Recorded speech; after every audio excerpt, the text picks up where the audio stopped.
All right, here we go, guys. It's that time again, the Psychosocial Hour. I'm Otis B. Dreads, of course, and Jackal Monkey joining me as always. We got a 1-2 punch tonight. Double whammy. Double whammy tonight. This is actually, I think, might be the first time that I've ever had two guests that have worked closely together in their respective careers, being, one being a director, writer, producer, and the other one being an actor.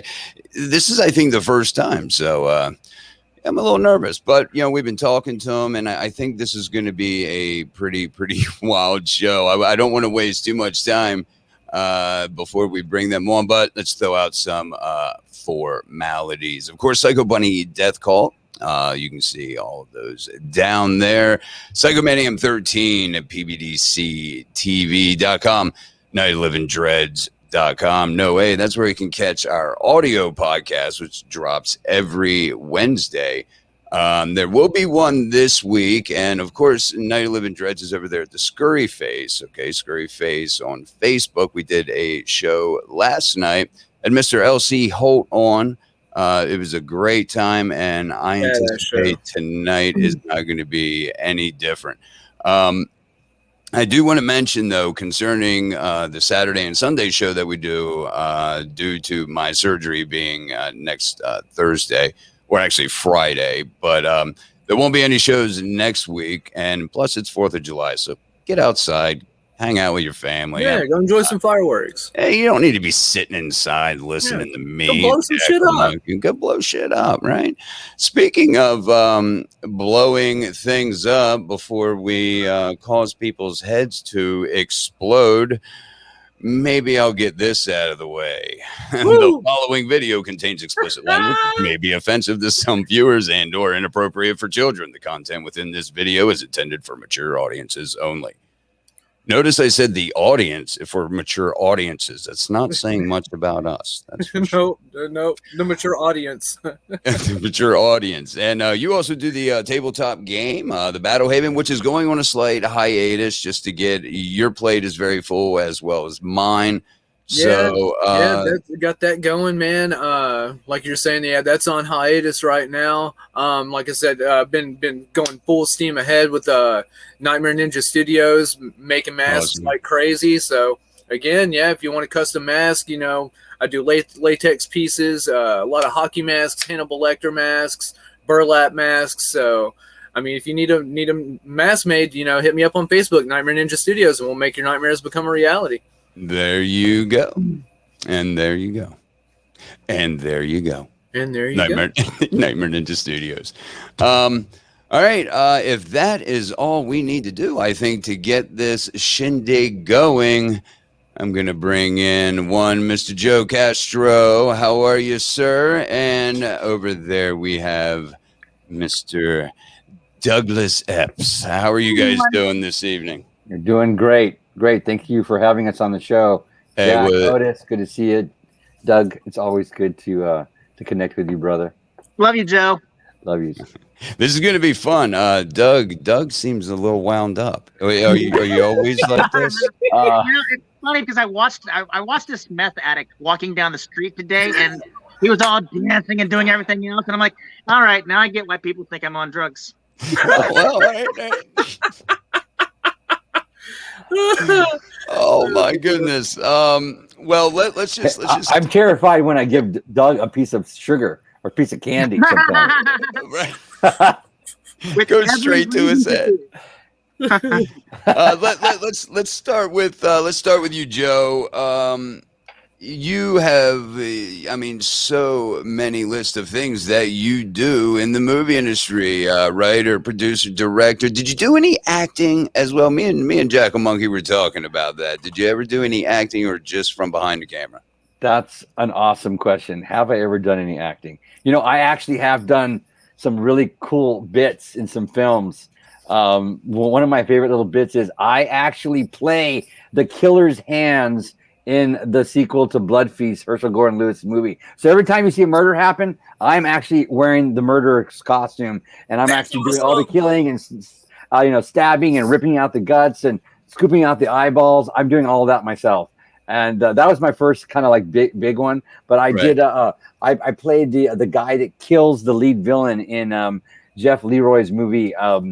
What is it called? Hell's Highway. I killed it. I pull off my mask. You wouldn't recognize it, but I pull off this mask I'm wearing, and I get a great shot there. All this little taste. But just to finish this up real quick, like I recently got cast in my first leading role.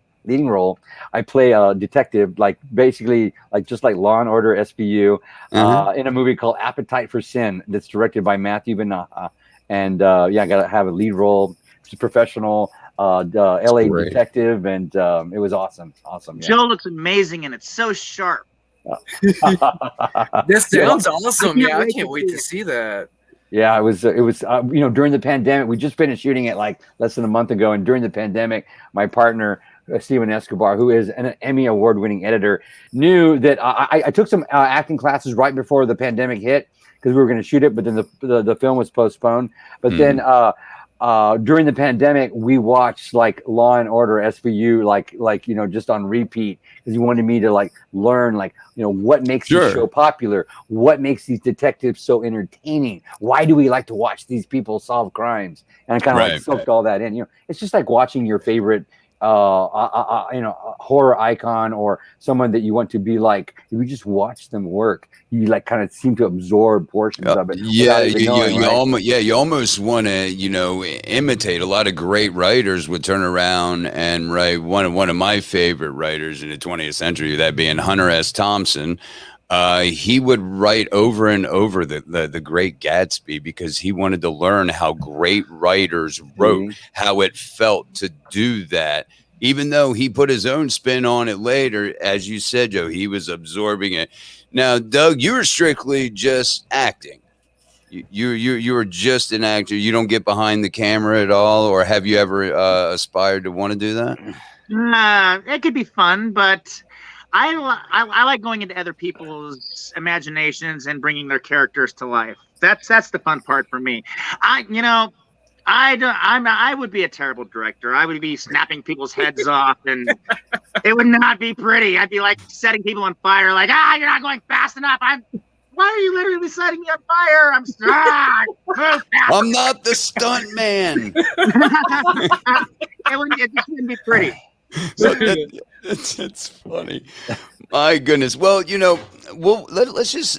let's dive into a little bit of what got you into producing, directing, and then of course special effects. What do you like doing more, Joe? The special effects or the producing, directing, or writing? That's a great question. What do I like doing more of all the different titles I've had in my career? What I really enjoy doing is focusing on one of those elements when I'm working. I find that works best. Mm-hmm. When I'm doing special effects, especially on somebody else's set, I like to be there focusing on the special effects. People say, Joe, you're a jack of all trades. No, I'm not really. What I do is I take on a job and I focus my attention on making that the best it can possibly be. I There don't you like go. to wear. I don't like to wear too many hats. Even when I direct my own films, even though I am responsible for the special effects, I always bring other people in to assist me or to carry them out on set or to be there to be responsible with me. They already know in advance. But ultimately, I like to focus and I like to put all my effort into one thing at a time. And directing's amazing. I find that I get more gratification when it comes to doing special effects for some reason. I think it's because less people do it, and so more people appreciate it. And, very, very true. Yeah, Very I true. think that's why. Yeah. The Jackal Monkey, you're a big special effects guy, so I know you were chomping at the bits to chew Joe's ear off here. Yeah, absolutely. I mean, I've seen some of the stuff that you've worked on, and some of the sizes of these molds and stuff that you've done. And some of these things are insanely huge. What's the biggest sculpt that you've ever done? Yeah. Oh, that's a great question. What's the biggest sculpt like out of clay that I've ever done? Yeah, I did that big freaking rat mold, and if you go to my Facebook page, you'll see it on my billboard. I could sit in the mold. That's how big it is. Like I can sit in it, and it's just something about making full scale practical monsters that just will never replace with digital. There's just something about it. Absolutely right. Even if it's wonky and it moves, clumsily, there's just something about it that will never be replaced with CGI. And so, yeah, that was probably the biggest mold I think I've ever made. Let's put it this way: so I had my partner help me actually make the plaster mold. Normally, an artist does it, especially it takes one person to make the mold. They can do one half, do the other. But when we're doing this mold, it took two people to do it at once. Pouring the plaster and spreading it at once, and then mixing more layers of it. And by the time we were done making the mold, and we're letting it dry, I literally had to go take a shower. That's how intense it was. I had to go take a shower after we made the mold. Yeah. Jeez. And did it take just both of y'all to actually to demold it, or did it take more people to demold it? The clay and the underskull alone of the headpiece was over 200 pounds. So that's just dead weight in clay. And then we put the plaster on top of that, and the plaster was reinforced with 2x4s. I embedded 2x4s into the plaster mold so it wouldn't get wobbly or crack. Oh, wow.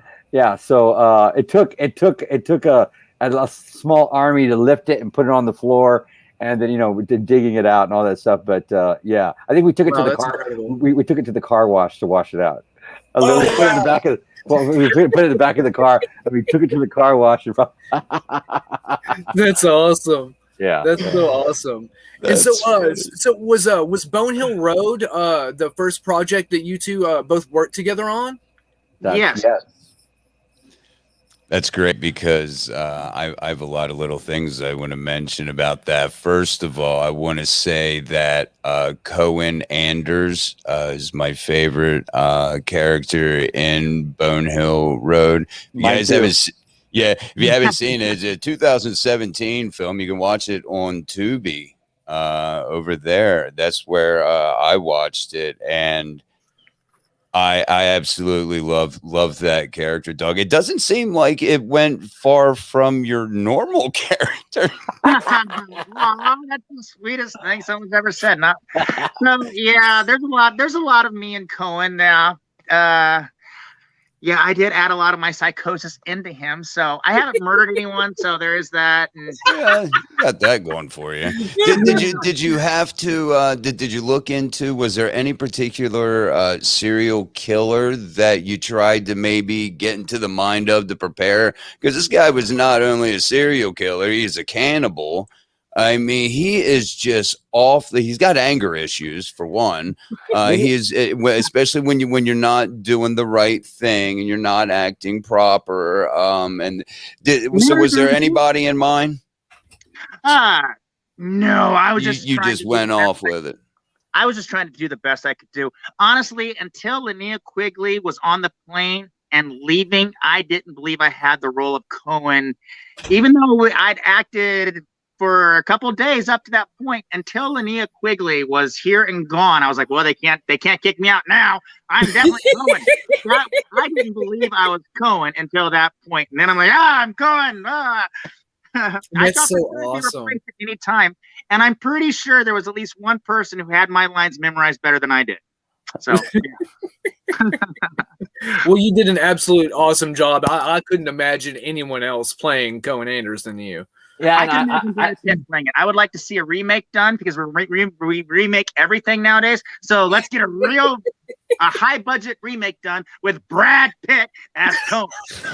Yeah, that's what I'm talking about. I don't mind being replaced. Replace me. Come on, Brad. Come on, Brad. I don't think Doug actually memorized his lines. I think they just came out of him. It didn't matter if he had memorized them or not. It was just natural for him. Yeah. From a directorial standpoint, Joe, when you look at, I think one thing that I always pay attention to, and I always thought was always creepy as hell, especially in a horror type movie, is really old songs that don't seem to like really fit with what's going on. It seems, and point being, as soon as the mom and daughter get to the house of the psychopath, the record that's playing, I love that record. It was so creepy to me, and I've seen other films that do that as well. Is that something that from a director's standpoint that you really kind of look at, or does it just happen just out of the blue? When I watch a film, I try. When I work on a film, I mean, I'm in a lot of cases I have to read the entire script and break it down to find out what effects I'm responsible for. But sure. I try only to read the direction. And I try to read as little of it as possible. Mm-hmm. Because when I watch the movie for the first time, I really want to be part of the audience and be entertained by it. And so little nuances and things like that are always a plus. Any tool that the director can use to get his vision across is amazing. And I think if most people got like 1/6 of what they saw in their imagination up on the screen, especially in the independent film world, we would be, we would be so lucky. So all those little things, are all obviously very important. And kudos to the directors to take a moment to smell the roses and be able to put all that stuff in it. Oh, absolutely. Doug, what was your favorite part about playing Cohen? Was there a favorite scene that you really liked doing? Was it gutting old girl like a fish? Oh my God, yes. It had to be working with Linnea Quigley because, so she took everything you saw there was all her. When she's throwing into the counter, that's her throwing herself into the counter and dragging me along because I was so green at the time. Here I get to work with Linnea Quigley. Are you kidding me? I mean, what? Oh my God! I go back to my childhood. I'm pretty sure there were some naughty things that went on in the childhood. Yeah, you know what I'm talking about. Over Return of the Living Dead. Okay. Oh yeah, that's what I was saying, dude. She was my first crush. Like, I mean. Be able to work with her, dude. Like, I can only imagine that, dude. Literally, after watching that movie, my ideal girl became a girl who wore fishnet stockings and had green hair and short green hair. Just some wild punk rocking looking chick. And in the cemetery. I mean, it sounds like a win-win, right? Right? Oh my God! I mean, it was so perfectly put together. And then I get to work with her. I get the call that, hey, I'm working with Linnea Quigley. I'm just like, okay, sure I am. I'll believe that when it happens, and then it happens. It's like, oh my God! So that was definitely my favorite part. I mean, bucket list achieved, and now I'm in 3 movies with her. So amazing! She was in Terror awesome. Also. So right. Let's talk a little bit about that. Good segue there, Doug. We didn't even practice it. Joe, Terror Tunes. That came out 2001. We shot it in 2001 and it was released in 2002. Yeah. Okay. All right. Give people a rundown on what we're talking about with Terror Tunes. That's awesome. Favorites. There's Terror Tunes. That's Dr. Carnage. Yes. This is Terror Tunes. This is Dr. Carnage from the first film, and we made this movie back in 2001 for. I was staying with someone. Actually, I was staying near my boss at the time here in Van Nuys, and my boss was a man that worked at a special effects. He owned a special effects company, and I asked him if he wanted to invest in this little movie that we were going to make. And I told him we could shoot an entire movie in 3 days over a weekend. And he said, what kind of money do you need? And I said, $2,500. He said, I can give you $2,500. I said, you own 50% of the film, blah, blah, blah. And the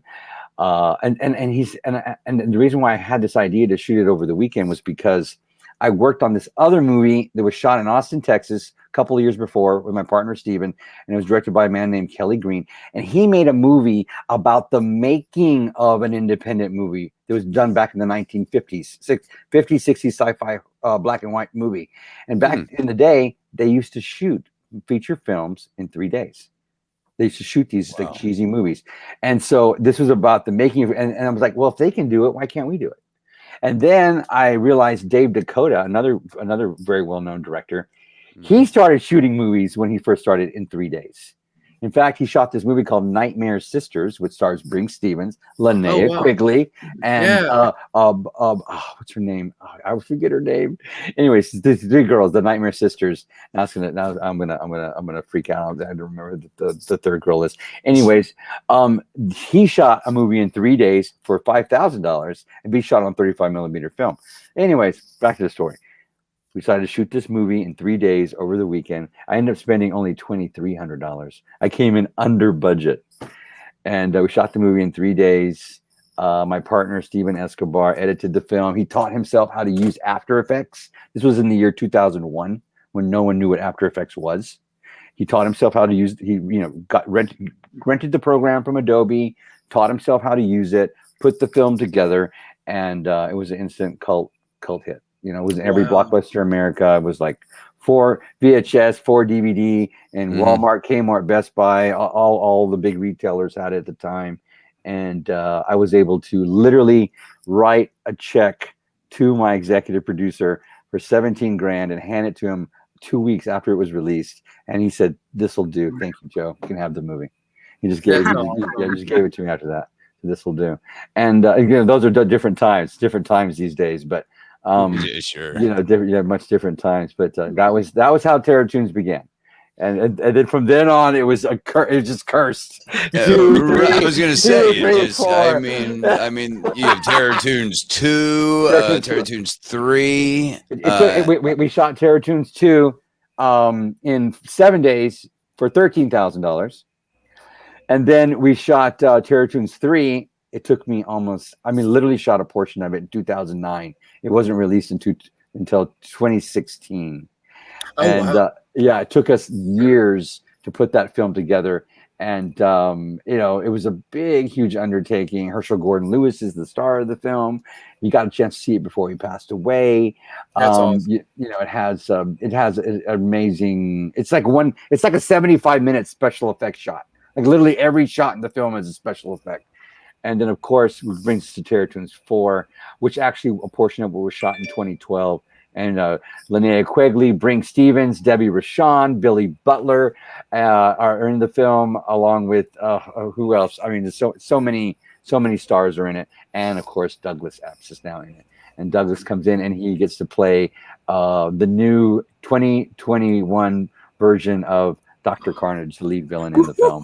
Yeah. So amazing. I can't wait. So excited. Wait till you see what Joe did. When I saw Dr. Carnage the first time, it's like, oh my God. Oh, yeah. Top out of your head. I mean, I can't wait. It's kind of an origin story of Dr. Carnage and how he comes about. And, Doug plays Dr. Carnage. And so we see kind of like Doug. I won't give too much away. But Doug, we see Doug and Doug's transformation into this deviant, evil, maniacal cartoon character in a way that's I think I've always wanted to present to the world, but we're now going to get a chance to see with all new technology and a new budget and just this really fresh new style. Yeah. That's awesome. Can't wait. Do you know when? Do you have a release date yet? That's a good question. I'm hoping that everything's going to be done and we're going to have a premiere before the end of this year. But I would say Christmas. I'm looking at Christmas for it to be done. Now, the first 60 minutes of the movie is already completed. So it is an anthology film. In fact, Brink Stevens makes her directorial debut. You know who Brink Stevens is, correct? Yeah. Brink Stevens makes her directorial debut with this film. She actually directed 38 minutes of the film, where she wrote, stars in, and directs her own portion of the film. And then Lizzie Borden has her own portion of the film. She plays Candy from the first film. And then the part that I'm involved in is with Douglas and this whole new cast for another portion of the movie. And that's all we have left to do. The first 60 minutes is done, and we're doing the last portion of it. So it's really been a long adventure. But like we were talking about earlier, it's a crime to be boring in a movie. Mm-hmm. We do not want this movie to be boring at all. Not even one. Because sometimes people ask me, "Is there any fluff in your film, Joe?" I'm like, "Fluff? What is fluff? No, there's no fluff. It's meat and potatoes. It's all you need. Yeah. It's all special effects, all action, all drama, all the time. Every single second. Hell yeah. Cannot wait for this one, man.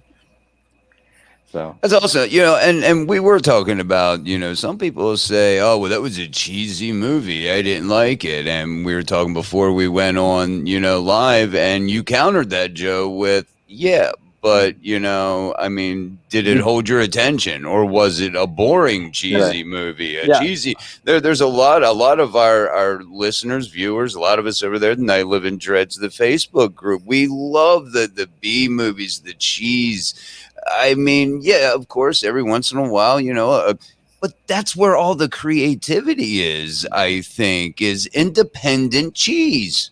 Oh, absolutely. Yes. Yeah, major studios are basically, from what I've experienced throughout the years, they're not really into reinventing the wheel. What they're trying to do is find what's new and fresh out there, and then just putting their money into it to make it bigger. The studios look at independent films to be inspired. It's not the other way around. Right. Exactly. We do all the prototyping and brainstorming and all the test runs for the studios. They see what we do and what works and what doesn't work, and then they take what works and puts it all together and puts it out, and sells it like McDonald's. And we're like just trying to like do what we think is going to be fun and make the world a slightly better place. One movie at a time. Right, Exactly. but being original, I think is key. Doug, you have the same sentiments that Joe just mentioned, as far as cheesy movie doesn't mean bad movie. Oh God, some of the best movies are the cheesy movies. Exactly. Without cheesy movies, we wouldn't have Killer Clowns from Outer Space. Now, come on. Yep, we own that. Yeah, that's a great one. I think it would be a crime to call that movie a cheesy movie. There's nothing cheesy about it. It's I don't like think so. it's so super slick and people will say it's kooky and cheesy, but it's so super well done. I prefer to call them fun. Fun. That's what it is. It's just, you know what I mean? Like it's an all out, just no holds barred, like just an all out, just fun movie. Mm-hmm. Where's our Killer Clowns from Outer Space Part 2 with the girl clowns? Come on! We need it. It's been too long. We got sequels of everything. We got sequels of sequels, for God's sakes. Why can't we get the one that we want? Yeah. Right? Exactly. We're about up to our halfway point, and I'm actually going to make a note about that, because I want to talk about sequels. We're going to take just a quick break and stand up, just about a minute or two. Quick break, but let's talk about some sequels and remakes and reboots and and then I want to get into CGI versus practical effects. I think you've used both, Joe. I want to talk about that. Which one's your favorite? From a special effects, I would think practical effects would be more fun to work with and do, but we'll save that for after the break. We'll be right back after this. Psycho Bunny, Death Cult, Psychomanium 13. Here you go. We'll be back. Maybe. There we go.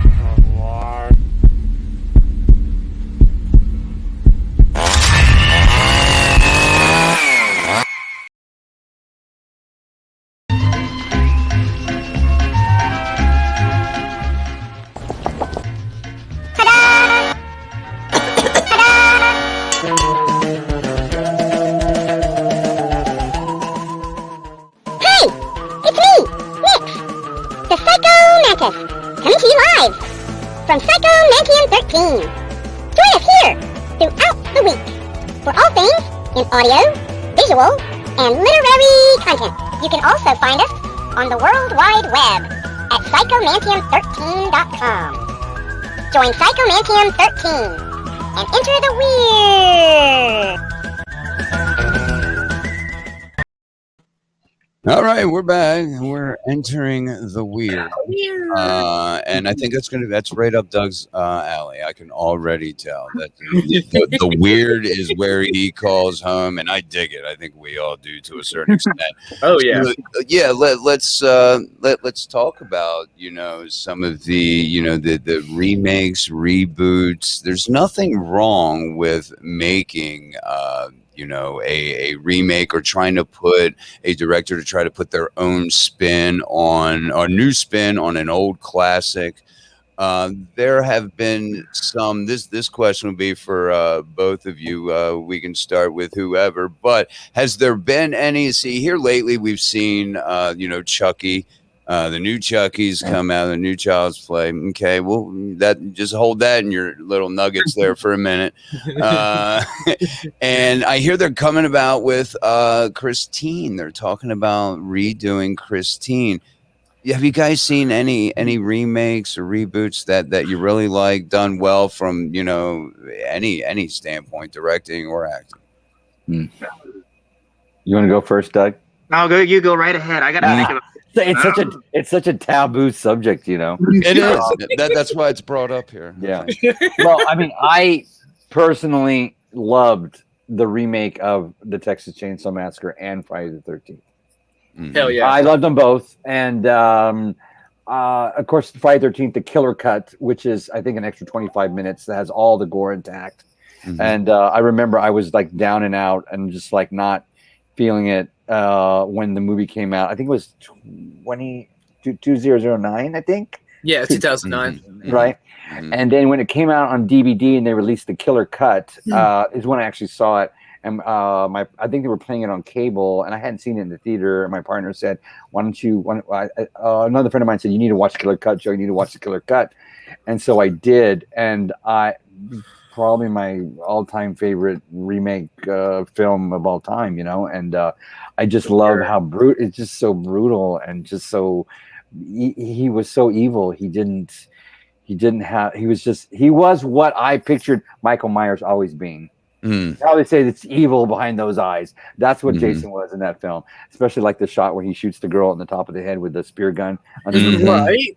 So brutal. And so I love those two, and I love the Evil Dead remake. I thought it was fantastic. Tom Savini. No, I'm thinking of Night of the Living Dead.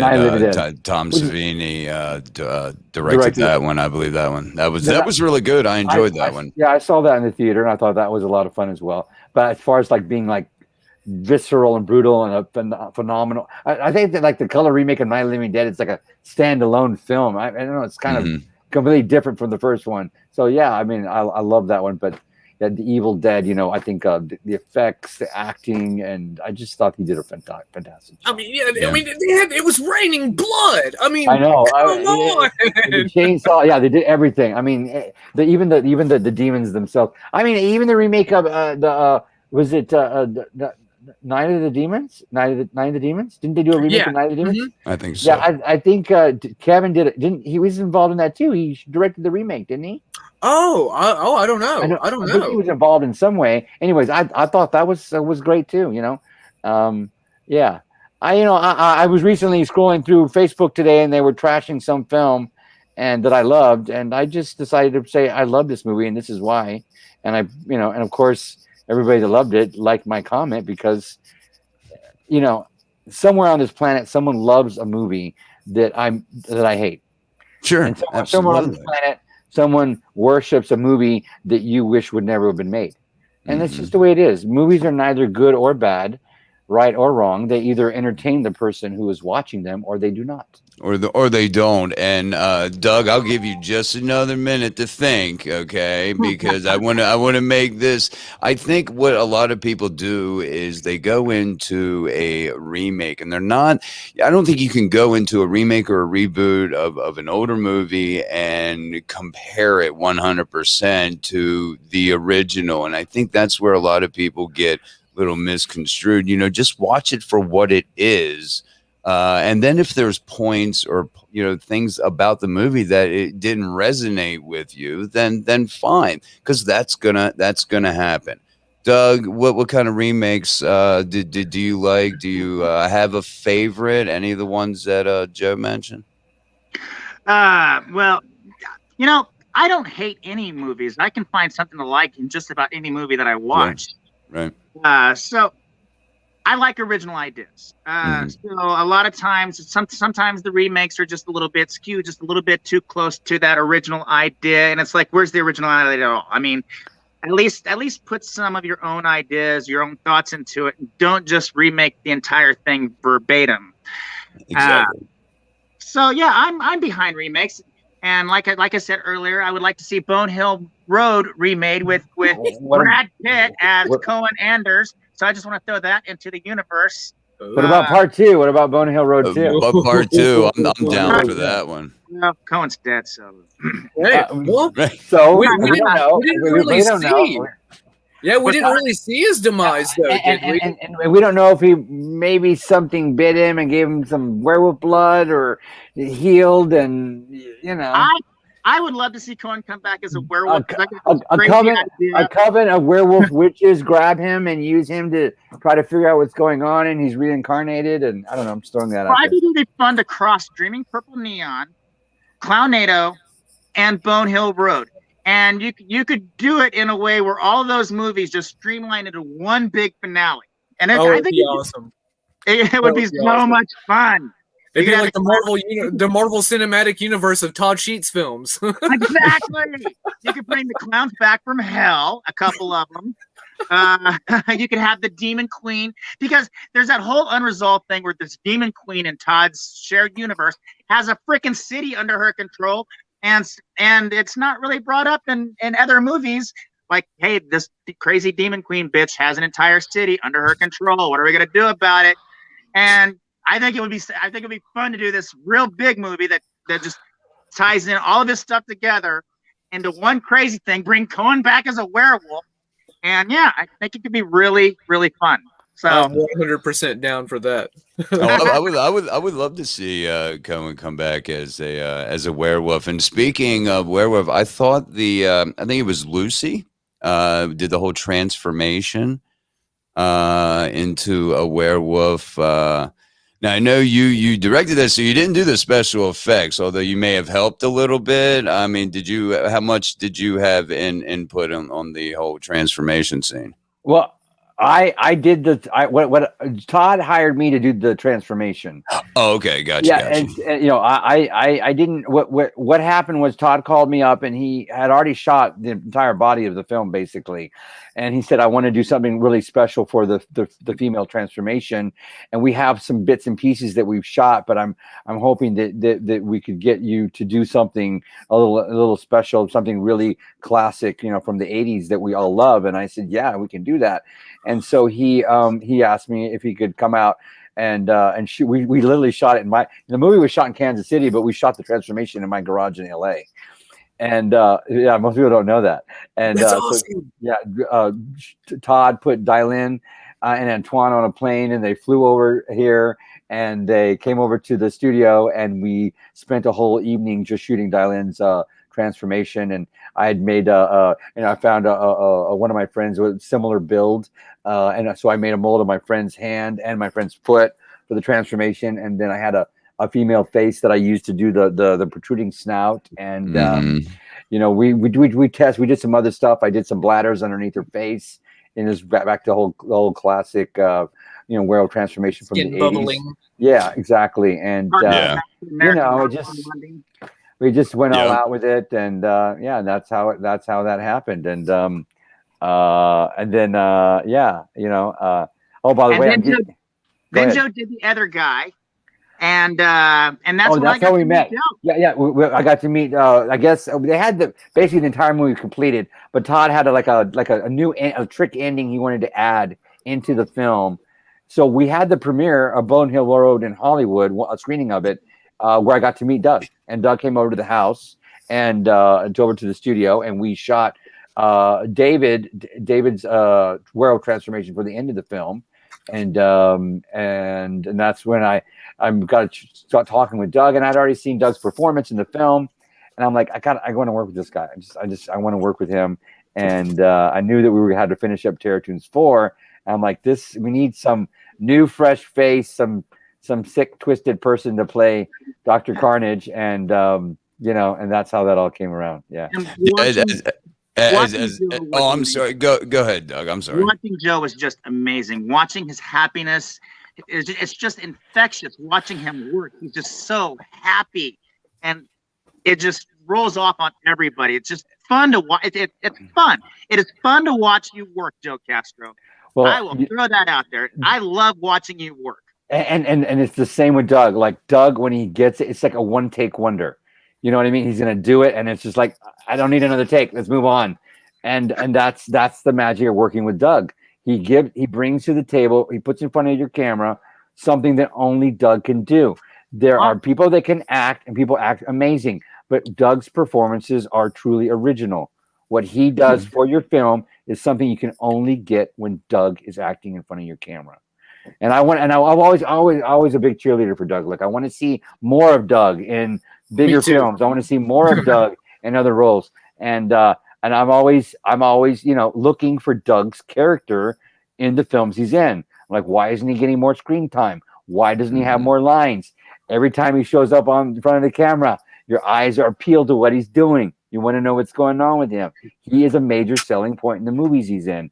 I hope that more independent filmmakers watch this interview and realize that Doug is a money-making machine. He needs to be in front. He needs to be in front of the camera more. Oh, Joe. Oh, thank you so much. Well, I mean, it is true, because I think your first appearance in Bone Hill Road, I was like, oh, here's our first creepy ass dude right here. I'm waiting for him to pop back up somewhere, and I think it took a little bit, but I was not disappointed. I'm like, because honestly, watching it, all right, now here's a spoiler alert, so just mute us or whatever, but. I was in, when I first seen Cohen in the beginning, like I just mentioned, when the mother and the daughter walk up and he asks, where are you ladies headed to, or blah, blah, blah, tells him a certain road is closed and this and that.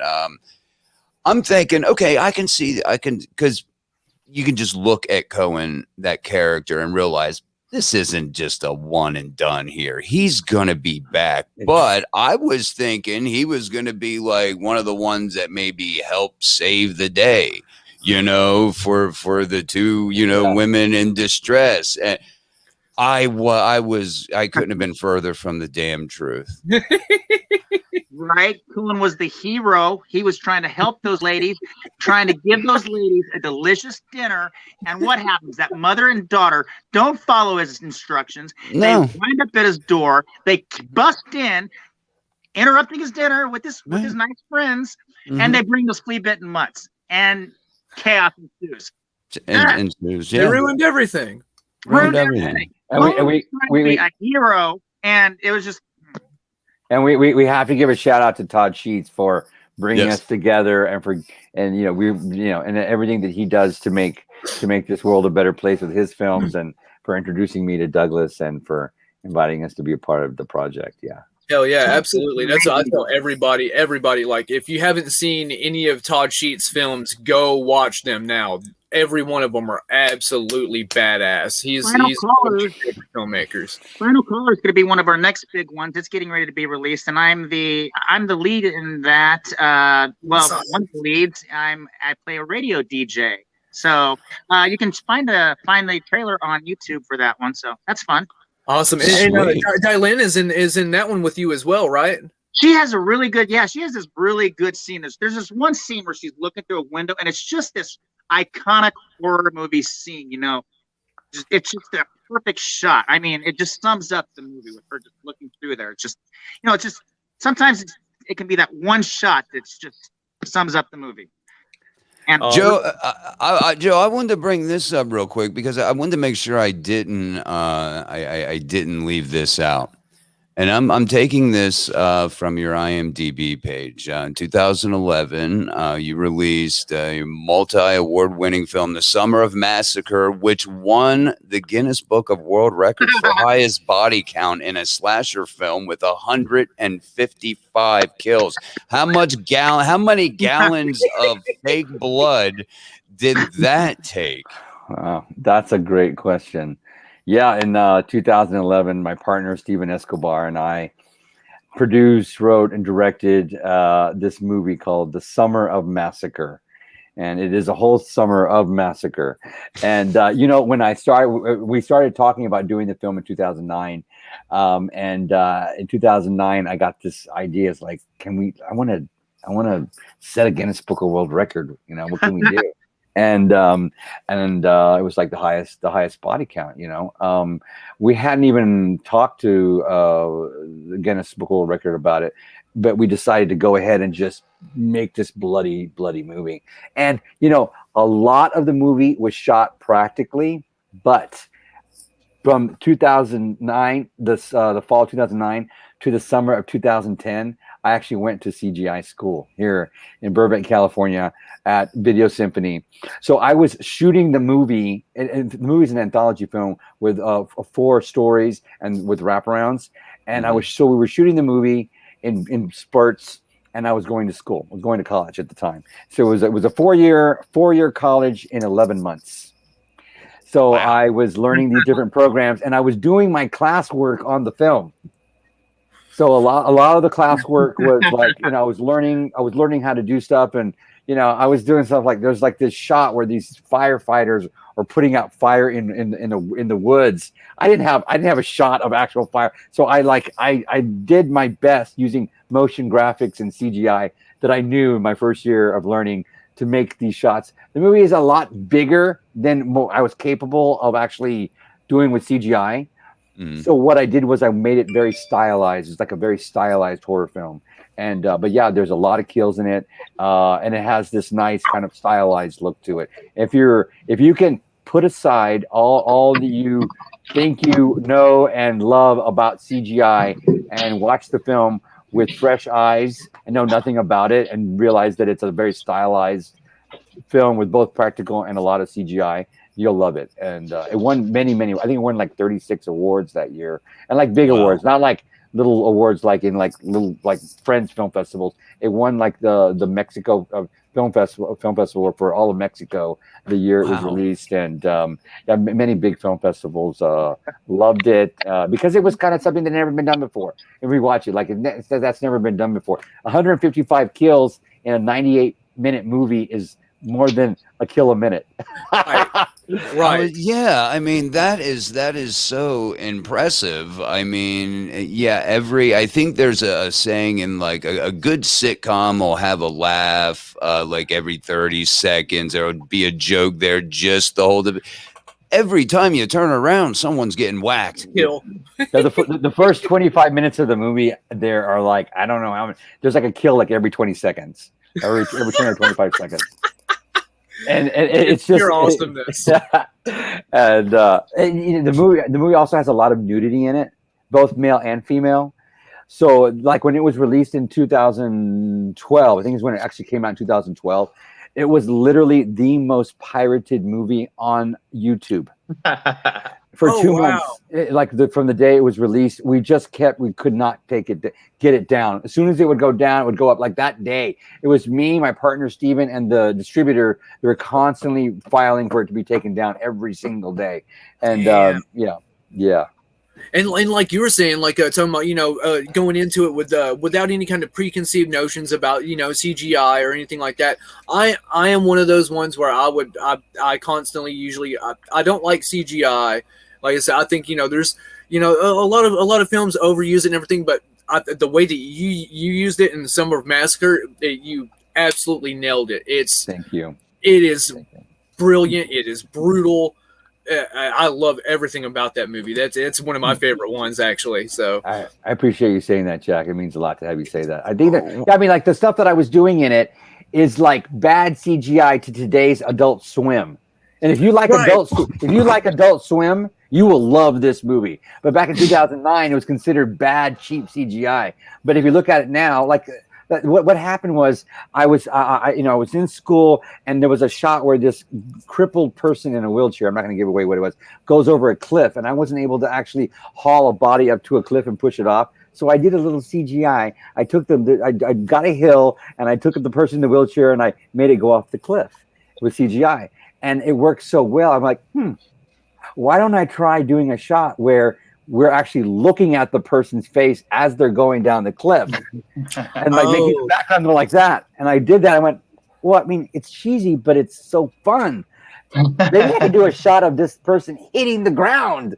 So then I did a shot. I'm like, I got a dirt background, and I got the person, and I made them hit the ground, and did the frame where it stopped, and I put the dust. I went, oh, that works too. And then it just kept going and going. And then the whole movie turned out to be this 98-minute special effects shot, you know? That's awesome. So it's overused, but you know what? It was at the time, it's what worked. And the whole movie has a very common style. And I think that's what makes it work. You know? And when you use it, when you do it right, though, like you did, it looks absolutely beautiful. Like I said, I mean, most of the shots, like there's a few of them. There was one where it was there was a piece of firewood, I think it is, going into a dude's face. Okay. Oh yeah. I couldn't tell that was CGI. Like it took me a whole again, it was absolutely fantastic job on that. Fantastic job. Like in the opening of the film, I wanted to make this entire warehouse full of bodies hanging on meat hooks. I couldn't. I didn't have the capability to do that, but I was able to like green screen a couple of rubber bodies and then multiply them. And then I wanted the whole place to be filled with flies, like everywhere, flies everywhere. And I kind of figured it all out as I went through it. And yeah, like when you watch it, it looks like Adult Swim style CGI. It's not, but it works. I think it does work. And if you've never seen it, watch The Summer of Massacre. You can find it on Vimeo on demand today. I think it might be on Amazon Prime. But very bloody movie. It was so bloody. It's such a bloody film that Lionsgate passed on it because it was too bloody. Holy shit! And that's Lionsgate. Lionsgate. They do the Saw movies. Yeah, right. Yeah. Well, it's just like there was guts and brains and the blood, and it's just maniacal killing one body after another. So yeah, they passed on it. Clownado. What in the world? I mean, I can tell by the two words put together what we're talking about here. Is there a bunch of blood in Clownado? So much blood in Clownado. That movie went viral just because of its name. Oh yeah. And a couple of times it went in polls against Sharknado. And Sharknado had a $2 million budget. Clownado had a $17,000 budget. I would love to have seen a Clownado with a $2 million budget, but it still managed to beat Sharknado in the polls because of the name. I mean, it was a brilliant name. That thing, Clownado should still be selling buku copies.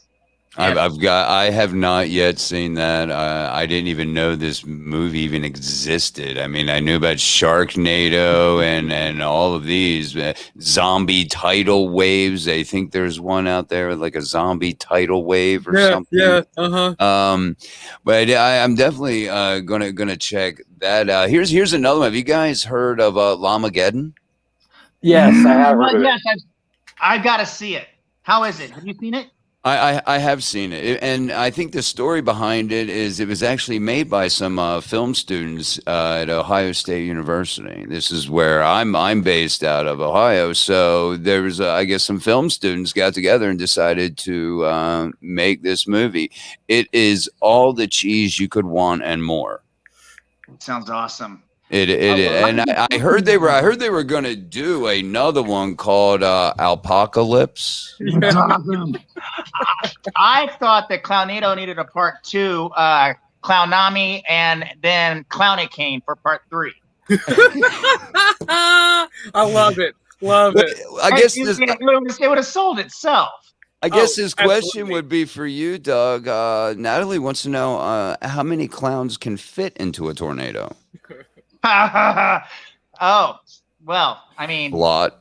we can cut them up. So, you know, you can fit a whole lot of pieces in the tornado or a trunk of a car. I mean, it just depends on what you have at the time. True Right. What story. you got at your disposal? True story. You can fit 3 adult bodies in the back of my car. I found that out the other day. We actually put 3. Anyway, that's not. Oh. Hang on. Hey, we can have you on another show to discuss that one.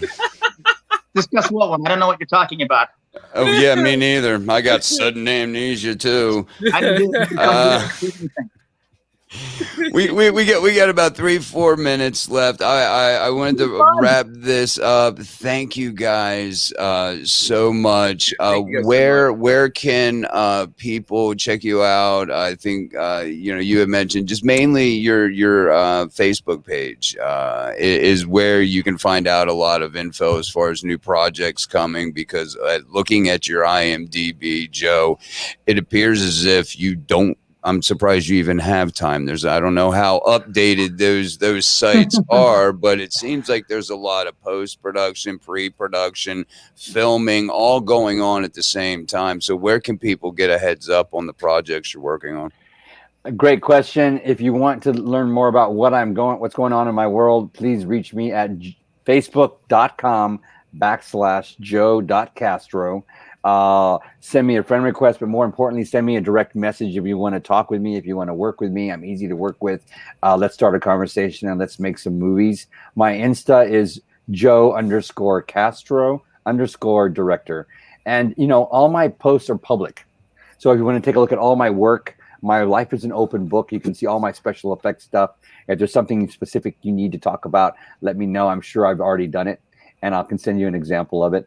I want to give a shout out to a couple of people. Sure. Real quick, I want to give a shout out to Robert Restro and Stephen Rears and Stephen Escobar for a new movie that's coming out. We're shooting it as we speak, called Z Dead End. The campaign is still going.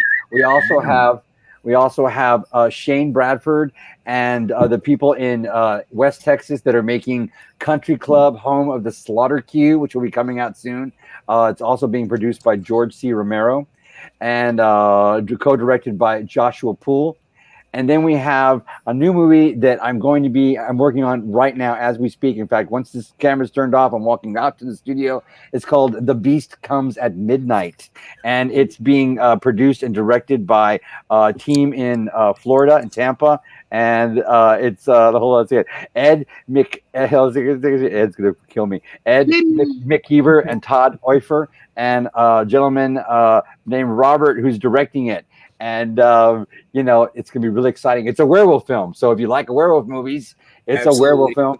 And these gentlemen are giving me an opportunity to make my own truly original werewolf.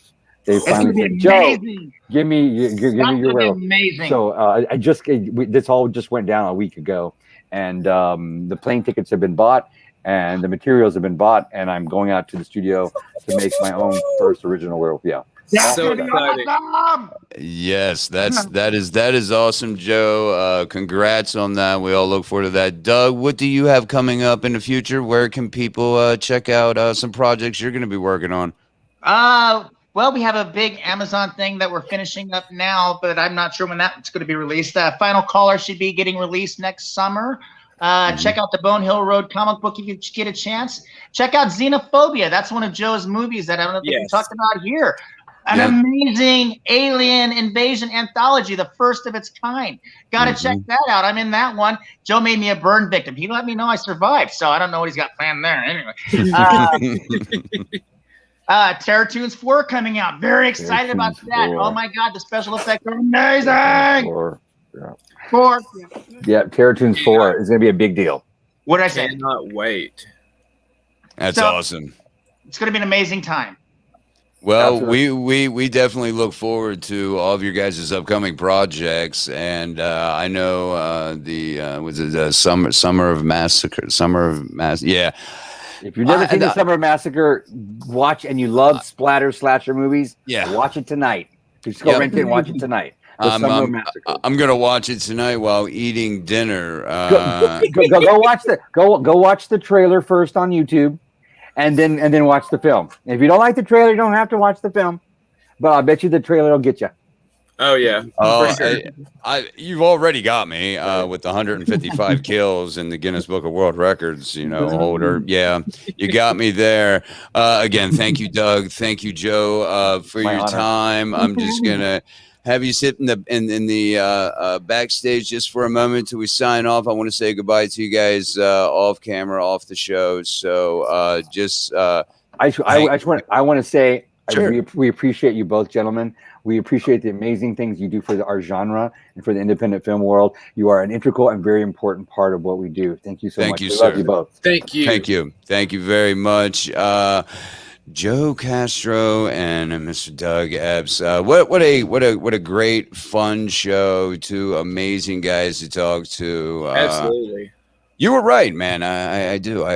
Doug's character. I mean, not Cohen. I'm talking about just the right. Doug. He's like I say, he's such an awesome, such a fun guy, man. Like.